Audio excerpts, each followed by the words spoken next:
Tentunya kalau udah ada telur gitu kan ya, itu biasanya ada acara marhaban, iya kan? Mau baca marhaban? Serius? Ya.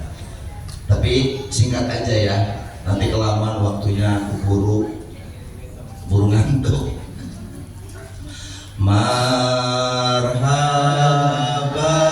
Marhaban ya nurul aini, marhaban marhaban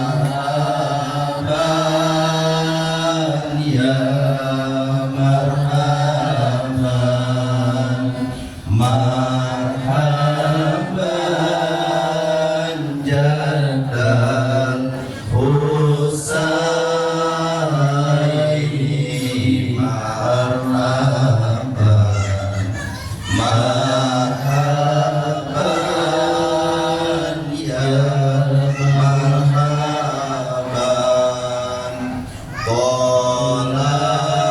tola'al badru alaina, marhaban marhaban ya marhaban min saniyatil wadai, marhaban marhaban ya marhaban ya wajaba syukru alaina, marhaban ya marhaban ya marhaban ya marhaban ya wada'ali la ilahi,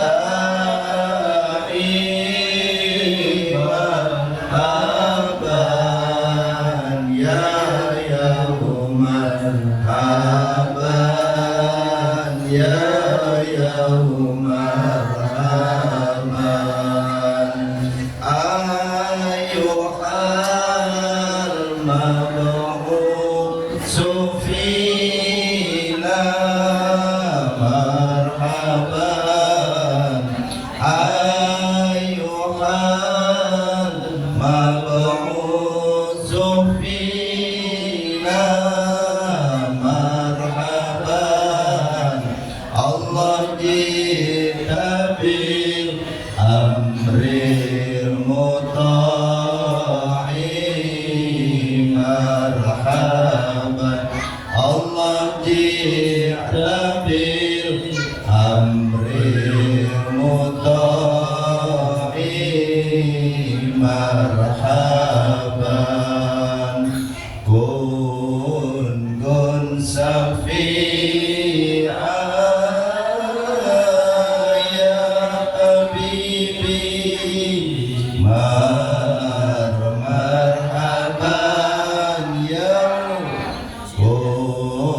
kun safi'an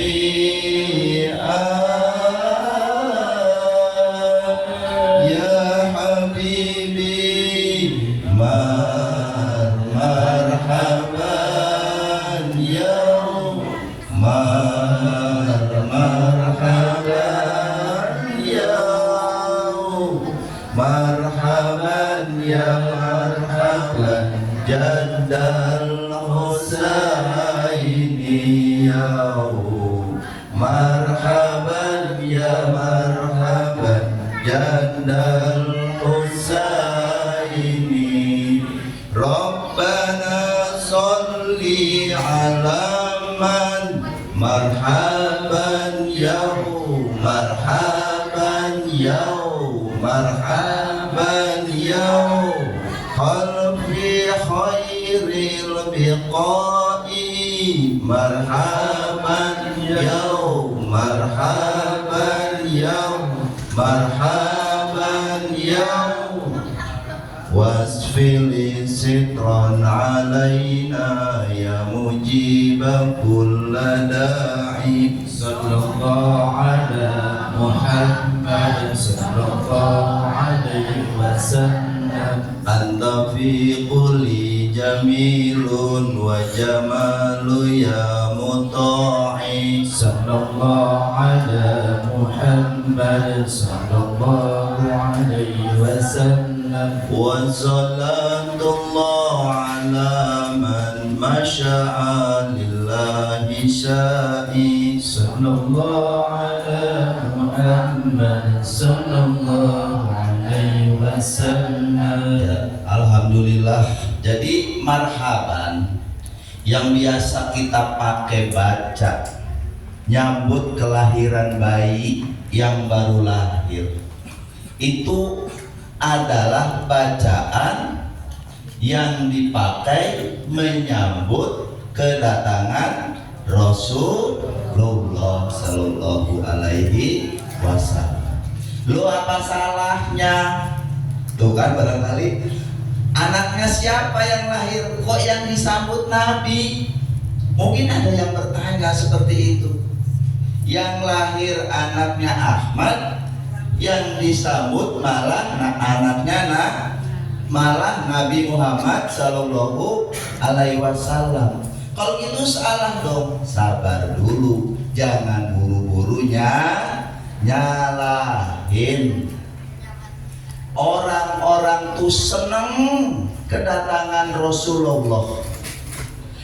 Maka ketika seorang ayah, seorang ibu punya bayi, senang sama anaknya seperti senangnya ketika Rasul hadir. Tuh, makanya dibacakan marhaban menyambut Rasul karena dia senang anaknya lahir. Harapannya apa? Harapannya nanti anaknya seperti Rasulullah, punya akhlak yang mulia, bisa memberi syafaat, menjadi penyejuk mata kedua orang tuanya. Marhaban ya nurul aini, selamat datang wahai cahaya kedua mataku. Seneng banget punya anak tuh, apalagi anak pertama lama dinanti-nanti. Sudah 10 tahun menikah nggak punya anak, lahir itu anak, Masya Allah, senengnya minta ampun. Karena itu maka diiringilah dengan marhaban tadi, ingin agar anaknya seperti Rasulullah. Marhaban jadal Husaini. Siapa Husain itu? Marhaban, selamat datang jadal Husaini, kakeknya Thalib. Fatimah Az-Zahra punya ayah namanya Nabi Muhammad, maka jadilah Nabi Muhammad itu kakeknya Husain. Paham ya Bu ya? Nah, kemudian selanjutnya dalam bait tadi ada kata-kata kun safi'ah, jadilah pemberi syafaat. Ingin anak kita juga bisa memberi syafaat orang tuanya. Anak bisa memberi syafaat orang tuanya di yaumil akhir nanti kalau anak bisa menjadi anak yang soleh, anak seperti Muhammad, yaitu yang terpuji. Muhammad artinya terpuji. Bisanya punya anak itu Muhammad terpuji kalau bapaknya Abdullah, kalau bapaknya menjadi hamba Allah. Kalau ibunya seperti Aminah. Aminah bisa dipercaya mengurus anak, mendidik anak, dan ayahnya seorang hamba Allah yang taat kepada Allah, maka akan lahirlah anak-anak yang terpuji. Maka nanti anak-anak itu akan bisa memberi syafaat. Sudah Nabi Muhammad lahir tanggal 12 Rabiul Awal tahun Gajah. Kalau bulan Masehinya tanggal 20 bulan April tahun 571 Masehi. Sekarang udah berapa tahun? Sekarang sudah 2024. Sudah berapa tahun tuh? 1447. Hitung sendiri deh kalau salah ya. Jadi sudah 1400 tahun yang lalu. Tapi hari kelahirannya sampai saat ini masih terus dirayakan. Karena saking gembiranya dengan kedatangan Nabi Muhammad. Senang nggak Bu dengan lahirnya Nabi Muhammad? Padahal sudah 1400 tahun yang lalu, kita masih senang saja. Kenapa kok bisa begitu? Karena Nabi Muhammad senang sama kita, sayang sama kita. Sayangnya Nabi Muhammad kepada kita lebih sayang dari orang tua kita kepada kita sendiri. Kenapa? Karena orang tua kita banyak yang sayang sama anaknya, tapi cuman sayang di dunia. Nah, sekolah yang benar, biar kamu nanti gede jadi insinyur, jadi doktor, jadi profesor, jadi presiden, sampai segitu. Nabi Muhammad saking sayangnya sama kita, dia nggak ingin melihat kita itu menderita, nggak ingin melihat kita itu sengsara karena mikirin dunia, di akhirat celaka. Nggak kepengen Nabi Muhammad tuh. Nabi Muhammad tuh ingin kita menjalani hidup ini dengan tenang, dengan senang, nanti di akhirat masuk surga. Kita perhatikan apa kata Allah di dalam firman-Nya di dalam surat At-Taubah, surat yang ke-9 ayat yang ke-128. Laqad ja'akum rasulun min anfusikum. Sungguh telah datang kepada kalian seorang rasul dari golongan kalian sendiri. Azizun alaihi ma'anittum, amat berat baginya penderitaan yang kalian rasakan. Di Nabi merasakan orang-orang yang hidup di dunia ini menderita. Harisun alaikum, dia menginginkan kebahagiaan dan keselamatan untuk kalian. Bil mu'minina raufur rahim, terhadap orang-orang yang beriman dia sangat penyantun, dia sangat penyayang. Itulah Rasul kita, Nabi kita. Karena itu dia datang ke dunia ini mengajarkan kepada kita petunjuk yang benar, jalan yang lurus dari dunia sampai ke surganya nanti. Jadi kita diberikan petunjuk oleh Allah melalui Rasulullah bagaimana menjalani kehidupan ini.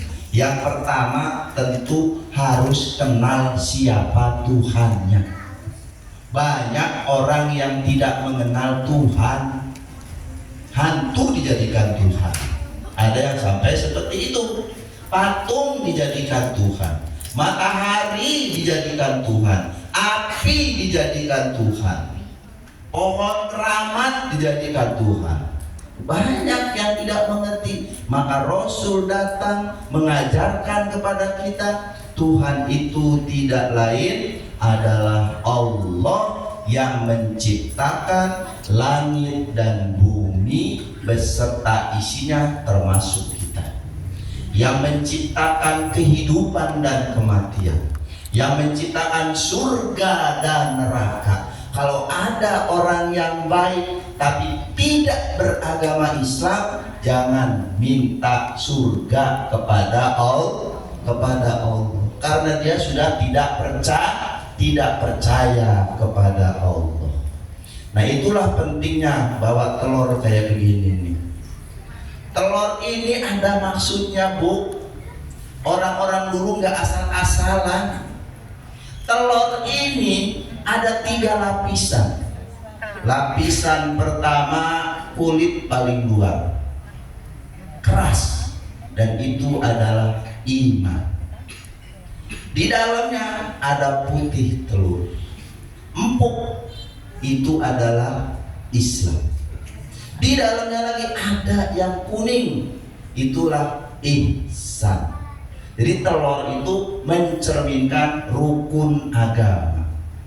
6 rukun iman, 5 rukun Islam, 1 rukun ihsan. Ulangi lagi ya. Telur tadi lapisan luar apa? Rukun iman. Ada berapa?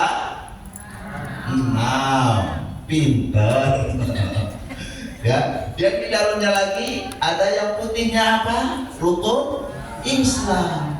Dan yang di dalam adalah ihsan. Ihsan itu engkau beribadah anta'budallah ka'annaka tarahu fa illam takun tarahu fa innahu yaraka. Engkau beribadah kepada Allah seakan-akan melihat Allah. Jika engkau tidak melihat Allah dan kita tidak mampu, jangan membayangkan yang aneh-aneh, yakinlah Allah melihat kita. Kalau kita selalu merasa diawasi oleh Allah, artinya ihsan sudah ada di dalam hati kita. Maka kita pasti akan menjadi orang yang sukses dunia akhirat, karena kita tahu di mana saja berada, Allah selalu melihat kita. Jadi nggak berani main judi kalau di tempat rame, tempat sepi berani main judi, itu namanya nggak ihsan. Berani korupsi di tempat rame, di tempat sepi korupsi, nggak ihsan. Ihsan itu di mana saja selalu merasa diawasi Allah Subhanahu wa Ta'ala. Itulah ajaran Rasulullah.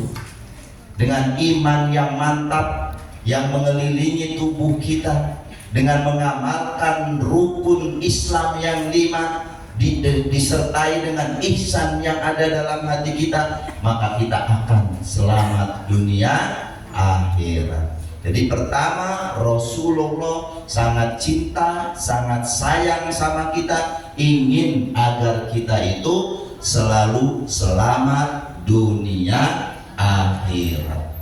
Bukti kecintaan Rasul yang kedua, ketika Rasulullah Shallallahu Alaihi Wasallam akan mendekati ajal, orang-orang sudah sibuk. Kemana ini Rasul nih? Sakit sudah 14 hari. Bagaimana ini? Akhirnya datanglah sahabat ke tempat Rasul, minta agar diimami oleh Rasul. Kemudian dengan dipapah Bilal, Rasul datang ke masjid. Selesai sholat, Rasul mengatakan kepada para sahabat, wahai para sahabatku, sepertinya ajalku sudah mendekat. Karena itu tiba-tiba suasana jadi senyap, karena tahu orang yang dicintai akan meninggal. Karena itu siapa dahulu yang pernah aku sakiti, boleh sekarang menuntut balas. Siapa yang aku dulu pernah punya utang padanya, silahkan tagih mumpung masih hidup. Jadi kalau masih punya hutang, jangan buru-buru mati, Bu ya. Jadi supaya ibu itu lama matinya, carilah kreditan sebanyak-banyak supaya nggak keburu mati. Karena Rasul waktu mau mati itu pesennya itu, sampai suatu saat ada orang sahabat meninggal, Rasul bertanya, apakah Rasul tolong sholatkan ini jenazah? Kata Rasul, apakah dia punya utang? Punya ya Rasul. Udah sholatin aja kamu. Saya nggak mau sholatin orang punya utang, males saya. Orang udah punya segala macam masih utang. Rasul nggak mau, jadi ya nyolatin orang yang punya utang. Tapi kata sahabat lain, dah Rasul, saya yang jamin utangnya, saya yang bayarin. Baru Rasul mau nyolatin. Tuh ya. Jadi kalau nanti ada yang imam sholat jenazah ini tanya dulu, ini orang punya utang nggak nih sama keluarganya? Harus ada yang dijamin supaya perjalanan arwahnya itu lancar. Sampai-sampai orang yang mati syahid perang membela agama, apakah mati syahid itu masuk surga ya? Masuk surga tanpa hisab, kecuali kalau dia punya hutang. Tuh lagi-lagi jadi ganjelan, utang aja sudah bikin susah, apalagi ngambil hak orang lain tanpa alasan yang benar. Seperti para koruptor makanin duit rakyat, itu susah banget nanti di akhiratnya.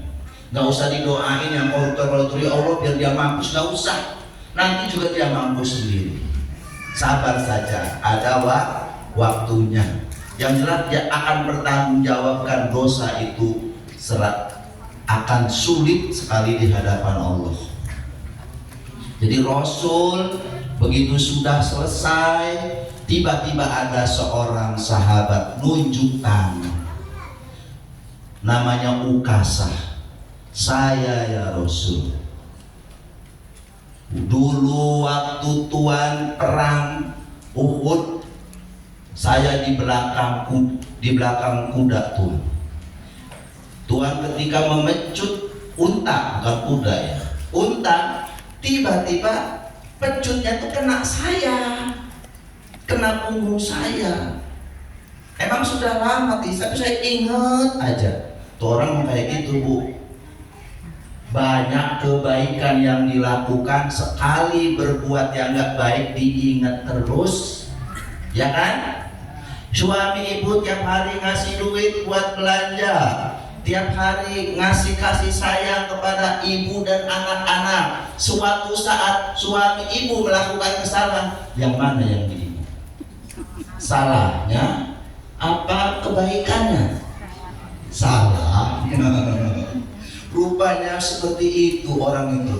Murid dididik dari kecil sama gurunya, dari SD kelas 1 sampai kelas 6. Suatu ketika muridnya itu dimarahi sama gurunya. Begitu dia lulus, saya dendam banget sama bapak ini. Yang diingat jahatnya, dia nggak ingat kebaikannya. Kata sahabat, saya ya Rasul, dulu pernah kena pecut waktu di belakang unta ketika sedang perang Uhud. Ya sudah, Bilal ambilin tuh itunya, cambuknya, biar dia balas saya. Sahabat pada ngomel, kelewatan amat ini orang, nggak ingat apa jasa Rasul ya. Akhirnya diambilin sama Bilal. Begitu dia masuk, kata Abu Bakar, tunggu dulu Ukasah, kamu jangan cambuk Rasul, mendingan kamu cambuk saya. Saya yang menemani Rasul hijrah dari Mekah ke Madinah. Saat bersama dia saya tinggal di gua Sur. Kemudian saya digigit sama binatang buas. dan kemudian Rasul yang menolong. Saya ingin berbalas baik budi kepada Rasul. Sudah, saya saja yang dipecut. Maka kata Rasul, Abu Bakar, itu bukan urusan kamu, itu urusan saya dan Ukasah. Akhirnya itu Umar nunjuk lagi Umar, tunggu dulu Ukasah, nggak usah Rasul, biar saya saja, karena saya dulu benci sama Rasul, saya mau bunuh Rasul, tapi kemudian saya dapat hidayah. Biar saya mengganti kebencian saya sama Rasul itu, saya saja yang kamu cambuk. Kata Rasul, nggak usah Umar, itu urusan saya dengan Ukasah. Jadi soal dosa mabuk masing-masing. Yang lain tuh hanya bisa bantu, ibu meninggal ditahlilin, ibu meninggal didoain, itu sekedar membantu. Yang menentukan itu amal kita masing-masing. Rasul saja sampai segitunya. Kemudian begitu sudah dekat Ukasah, dihalangi lagi sama cucunya Hasan dan Husain. Wahai paman Ukasah, jangan engkau cambuk kakek kami sayang sama dia, kami adalah cucu-cucu kesayangannya. Kalau ingin kau cambuk, cambuklah kami. Kalau kau menyakiti kami, sama saja engkau menyakiti Rasul. Maka kata Rasul, wahai cucu-cucuku, nggak usah, ini urusan kakek dan Ukasah lagi-lagi. Maka kemudian akhirnya Ukasah ngomong, ya Rasul, dulu waktu saya kena cambuk tuh nggak pakai baju, jadi tolong buka bajunya. Kalau saya balas Tuhan pakai baju, saya dulu kena nggak pakai baju, nggak adil. Akhirnya dibuka baju. Begitu dibuka, cambuknya dilemparkan, kemudian dia dekat Rasul erat-erat. Sambil dia menangis, ya Rasul, bukan maksud saya mau mencabuk, tapi saya ingin bersentuhan kulit saya yang hina ini dengan kulit Tuhan yang mulia. Mungkin nanti di surga kita sama-sama masuk surga, tapi surganya kan beda. Sebelum berpisah dengan Tuhan, saya ingin bersentuhan kulit dengan Tuhan. Sambil dalam hal itu Rasul mengatakan, kalau ingin kalian lihat penduduk surga, lihatlah Ukasah ini, karena dia sangat cinta kepada saya. Jadi Bu, syaratnya kalau pengen masuk surga apa? Cinta kepada Rasulullah. Jadi kalau cinta kepada Rasul, contoh perilaku tauladannya, pribadinya bagaimana? Bagaimana Rasul menghargai orang-orang miskin, bagaimana Rasul menghargai orang-orang yang tidak mampu. Padahal dia itu kalau sekarang seorang presiden. Suatu ketika nih Rasul sedang duduk-duduk bersama sahabat, tiba-tiba ada seorang petani miskin datang ngasih hadiah anggur kepada Nabi. Begitu dia dikasih hadiah anggur tersebut, dimakannya. Kemudian setelah makan buah anggur tadi, Nabi tersenyum melihat petani tadi. Begitu petani melihat Rasul tersenyum makan buah anggur yang dia beri, maka kemudian petani tadi merasa sangat gembira. Masya Allah, seorang presiden, seorang Rasul mau makan anggur yang tidak enak, karena dia tahu anggur saya tidak enak, tapi Rasul menikmatinya sedemikian rupa, tidak mencaci maki. Apaan nih, anggur pahit kamu kasih saya, kurang ajar kamu. Enggak, tapi Rasul memakannya, menikmatinya. Sahabat-sahabat pada ngiler, rupanya pada kepengen. Kok ini Rasul makan sendirian aja, rame-rame. Biasanya bagi-bagi kita, kok ini dimakan sendiri aja. Sampai habis tuh anggur. Sudah itu petani tadi pulang. Kemudian setelah pulang sudah jauh, nggak ngeliat lagi, nggak mendengar lagi omongan para sahabat di situ. Sahabat ada yang nanya, Ya Rasul, kenapa? Biasanya kalau dapat hadiah dari sahabat, engkau bagi-bagi kami makanan, tapi ini kenapa engkau hanya makan sendirian saja? Dan kami melihat engkau makan begitu nikmatnya. Kami kepengen ya Rasul. Maka Rasul menjawab, tahukah kalian bahwa anggur yang aku makan tadi rasanya pahit, asam. Kalau saya bagi kalian, nanti kamu akan ada yang ngelepeh segala macam. Kasihan dia tersinggung. Jadi biarlah saya makan sendiri supaya dia merasa dihargai. Tuh, saking ingin menghargai pemberian seorang sahabat. Sanggup nggak kira-kira kita berbuat seperti itu, Bu? Ada tetangga kita ngasih makanan nggak enak, kadang-kadang begitu sombongnya, ih makanan kayak begini aja dikasih-kasih, makan sana sendiri, saya kan orang kaya. Nah, sampai ada ngomong kayak begini saya juga kau beli, ada yang ngomong begitu. Tapi Rasul, Masya Allah, akhlaknya luar biasa, begitu menghargai orang lain. Jadi tidak pandang bulu bergaul itu, tidak pilih-pilih. Memang kadang-kadang kelihatannya orang agak kaya sedikit langsung dianggap saudara. Dan begitu ada orang miskin yang saudaranya sendiri pura-pura nggak kenal. Itu bukan akhlak Rasul. Rasul akhlaknya seperti itu, memuliakan seorang sahabat walaupun dia tidak mampu. Nah itulah contoh di antara contoh, karena akhlaknya seperti itu maka Allah kemudian memujinya. Laqad kana lakum fi rasulillahi uswatun hasanah. Sungguh telah ada pada diri Rasulullah suri tauladan yang baik bagimu. Liman kana yarjullaha wal yaumal akhir, bagi orang yang mengharap keridhaan Allah dan bertemu dengan hari akhir. Mengharap nggak Bu bertemu dengan hari akhir? Bu, mengharap nggak bertemu dengan hari akhir? Oh ya Allah, nggak dijawab. Mengharap nggak bertemu lagi? Kalau itu bapaknya aja dulu. Mengharap nggak bertemu dengan hari akhir nih? Ini soalnya ayatnya jelas. Bagi siapa yang mengharap bertemu Allah, bertemu hari akhir. Mengharap nggak bertemu hari akhir? Iya, nanti. Katanya pengen masuk surga. Itu udah ada contohnya Rasulullah. Nih, ketika Rasul sakit parah, Fatimah dipanggil sama Rasul. Kemudian dibisikin sama Rasul. Begitu dibisikin, Fatimah nangis,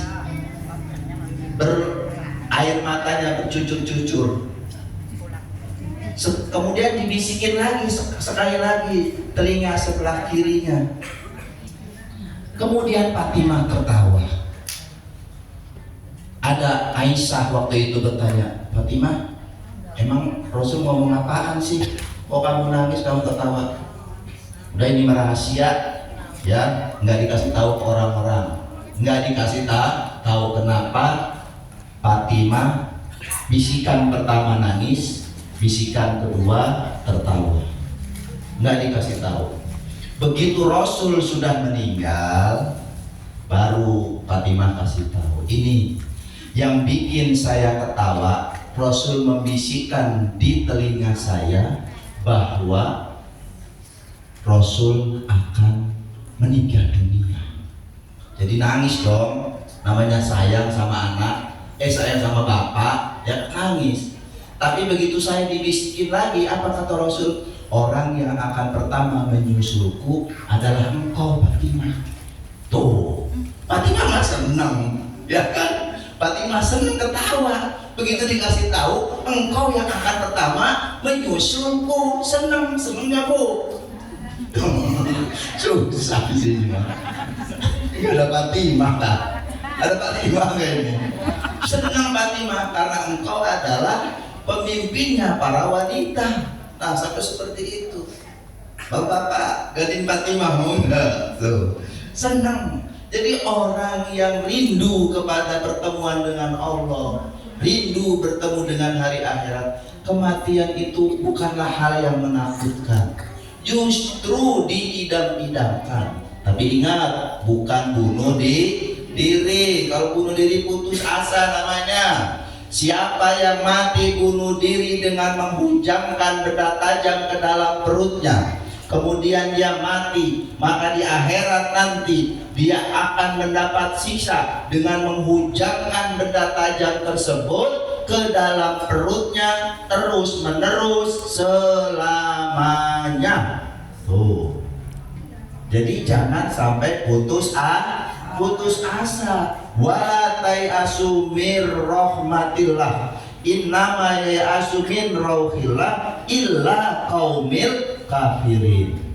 Jangan kalian berputus asa dari rahmat Allah, tidaklah berputus asa dari rahmat Allah kecuali orang-orang yang kafir.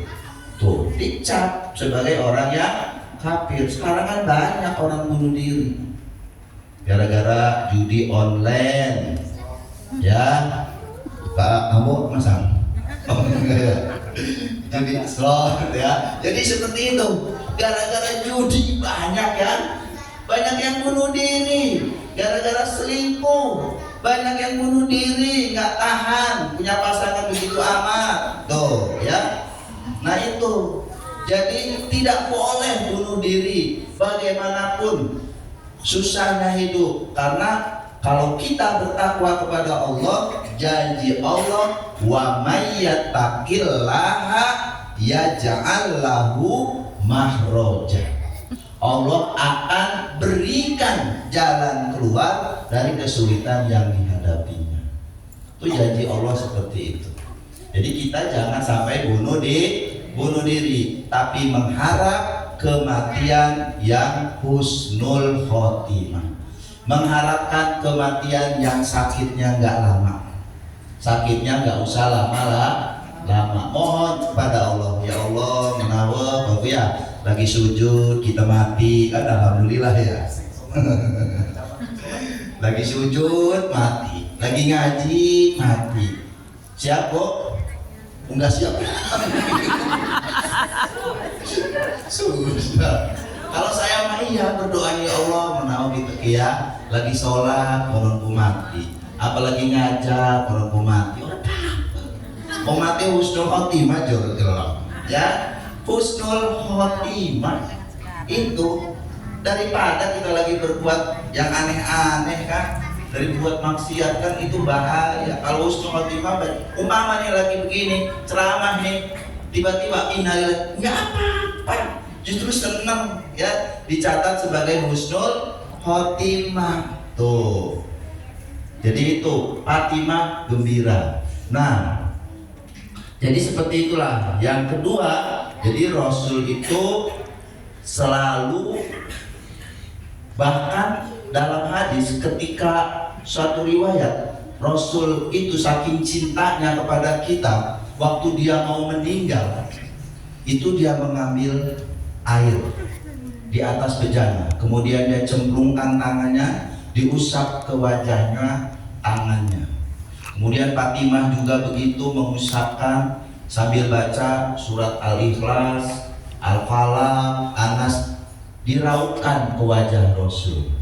Maka kemudian kata Rasul mengatakan, ya Allah, sakit amat sakaratul maut ini. Nabi loh. Jadi pantesan aja ibu tadi nggak ada yang mau ya. Jadi sakaratul maut, ya Allah, sakit amat sakaratul maut. Seperti ditusuk 300 kali pedang. Sekali pedang aja kan peborokan ya. Ini 300 kali tusukan sakitnya. Maka Rasul berdoa, ya Allah, jangan timpakan sakaratul maut ini kepada umatku. Jangan, kasihan, timpakan saja kepadaku. Rasul minta. Jadi nanti ibu sekaratonya nggak susah-susah amat mau loh. Jadi sekaratul mautnya nggak susah karena sudah saking sayangnya Rasul minta ada sekaratul maut itu ditimpakan kepada dia. Makanya nggak heran Bu, lagi itu ada video viral ya, ibu-ibu yang lagi ngaji itu tiba-tiba kelepek gitu kan. Nah itu ada lagi sholat kelepek gitu kan. Nah itu karena nggak berasa lagi sekaratul mautnya. Yang saya tahu ya, jadi nggak sakit lagi.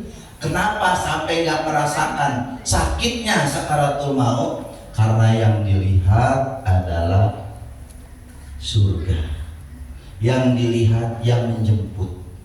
Malaikat maut itu berubah-ubah. Kalau dia mau jemput orang yang durhaka, itu orang-orangnya mengerikan, serem, besar, tinggi, hitam, luar biasa. Jadi seperti itu, luar biasa mengerikan, baunya aja minta ampun. Makanya begitu ngelihat saja belum dicabut sudah kaget tuh orang tuh. Baru melihat doang sudah kaget. Apalagi waktu dicabut, nariknya juga langsung itu ya Bu ya, karena banyak dosa. Tapi sama orang-orang yang soleh, yang baik, insya Allah kita semua di sini. Amin. Amin. Malaikat datang itu wajahnya rupawan, sangat menyenangkan. Menyambutnya juga pelan-pelan.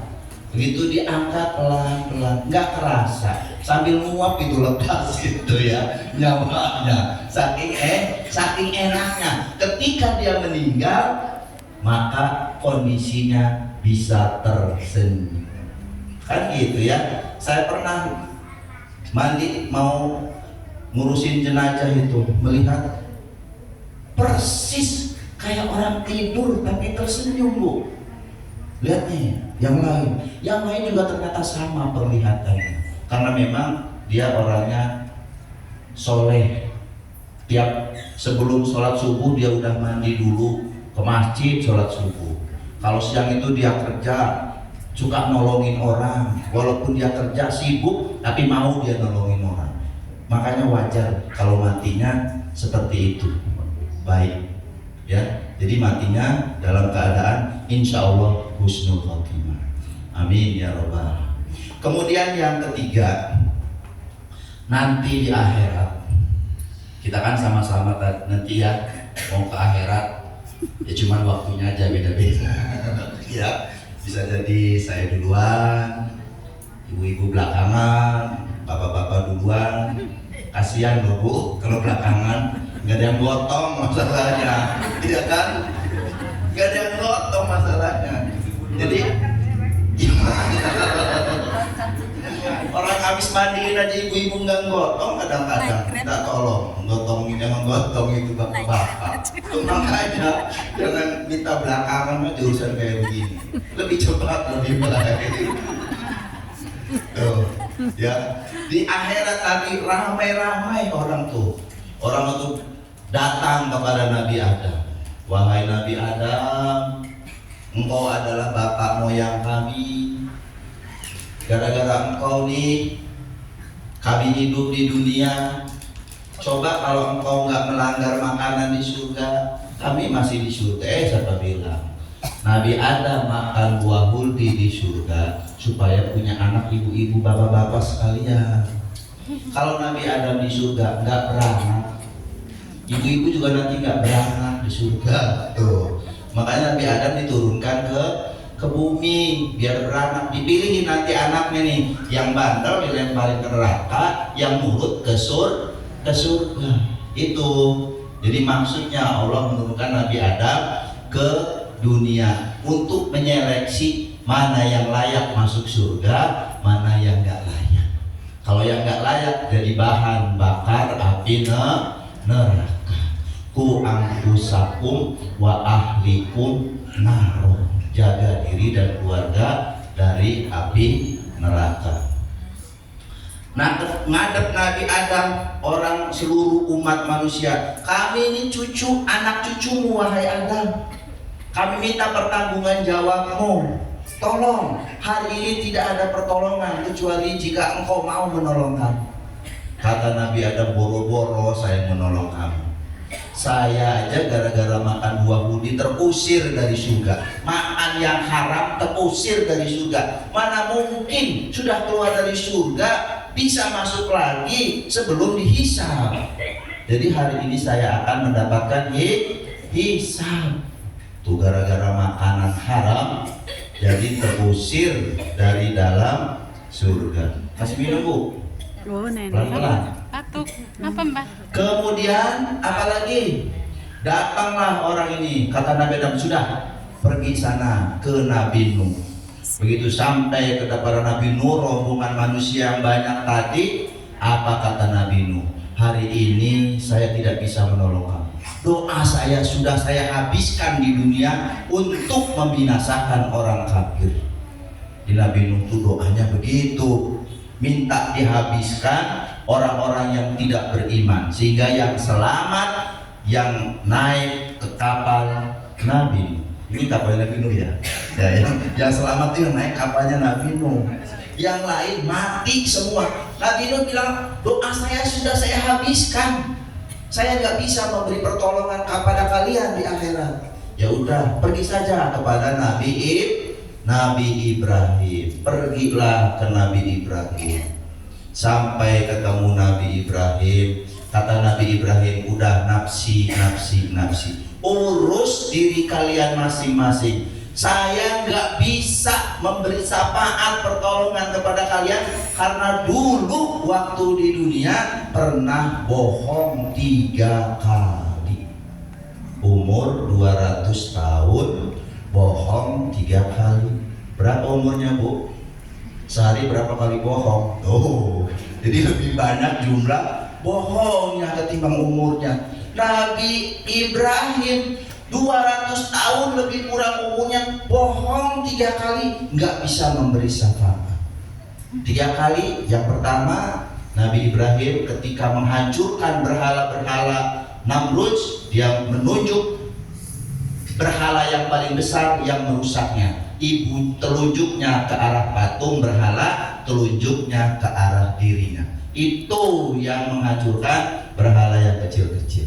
Itu dia menganggap bohong. Padahal itu adalah kebohongan yang dimaafkan.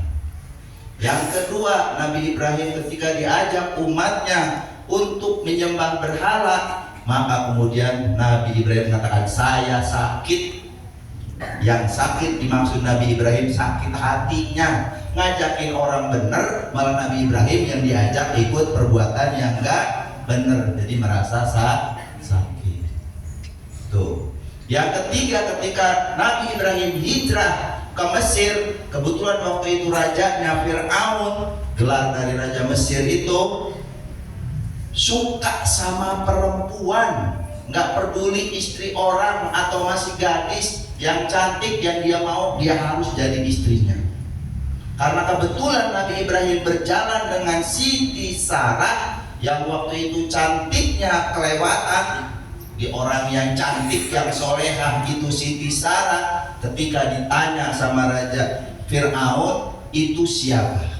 Kalau Nabi Ibrahim jawab itu istri saya, maka Nabi Ibrahim akan dibunuh.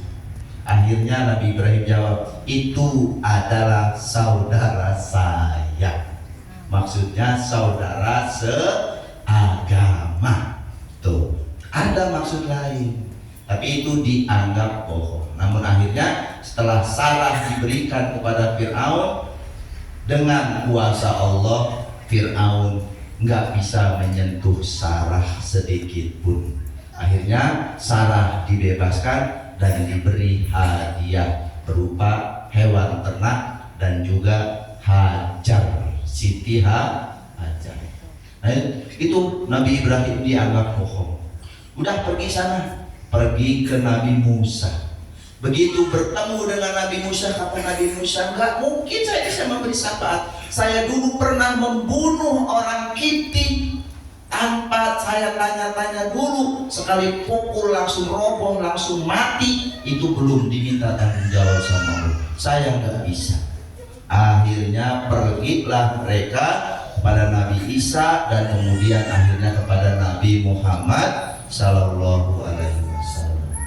Dan setelah bertemu dengan Nabi Muhammad, kemudian Nabi Muhammad berdoa kepada Allah Subhanahu wa Ta'ala, maka kemudian Allah menerima doanya dan Nabi Muhammad diperkenankan memberi syafaat kepada para umatnya, sehingga umat Rasulullah akan mendapatkan syafaat dan akan mendapatkan pembebasan dari hisab bagi yang memenuhi syarat ketentuan berlaku. Jadi itu akhirnya seperti itulah. Nah, jadi itulah cintanya Nabi Muhammad kepada kita. Dia ingin agar kita selamat di dunia, selamat di akhirat. Karena kewajiban kita kepada Nabi Muhammad yang pertama adalah mentaati segala perintahnya. Yakin bahwa perintah Nabi Muhammad perintah Allah juga. Karenanya tidak ada satupun perintah yang membuat yang melakukannya akan mendapatkan keburukan. Yakinlah itu. Sholat tahajud, ngantuk, itu masalah sendiri. Maka pilih-pilihlah ibadah sunnah yang sesuai dengan kemampuan kita. Kalau memang belum mampu sholat tahajud, ya mungkin puasa.